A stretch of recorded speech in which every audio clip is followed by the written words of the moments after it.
Something in me had broken open.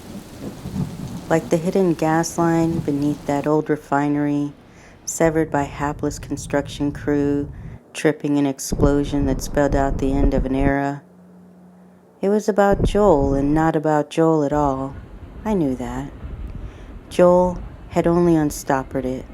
Not that it could have been anyone, but for some reason, I didn't understand it was Joel who had that power, who awakened a longing so wide and deep it crashed to my surface like oil or water, creating a river unfordable, a shallow sea. It shot through me the flaming tail of a meteorite, cracking my ribcage open like thoracic surgery.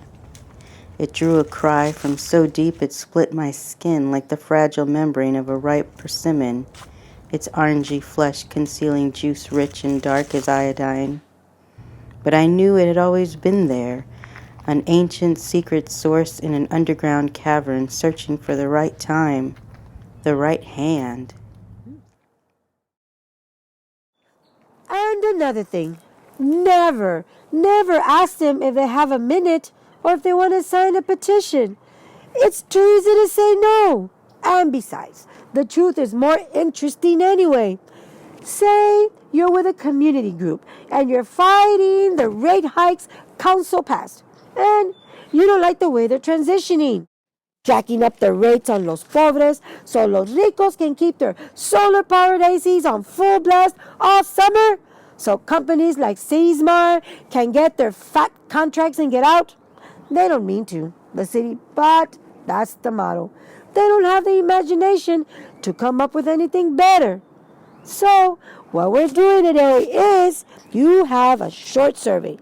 And what you want to know is how much they pay, average, for lights and gas compared to their income. And did they ever get their lights cut? And did they even know the rates went up?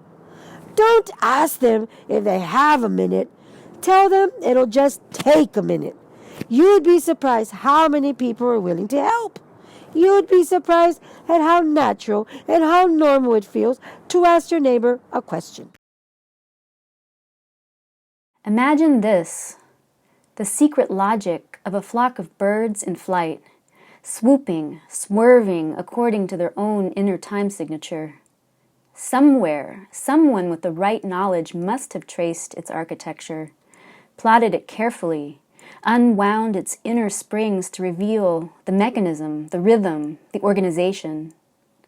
It couldn't be random, she had thought at the time, eyes trained to the aerial zigzagging of hundreds of starlings, a protoplasm of birds swelling and contracting in a single body like an ever-changing Rorschach blot, like pointillistic thumbprints smudging the sky.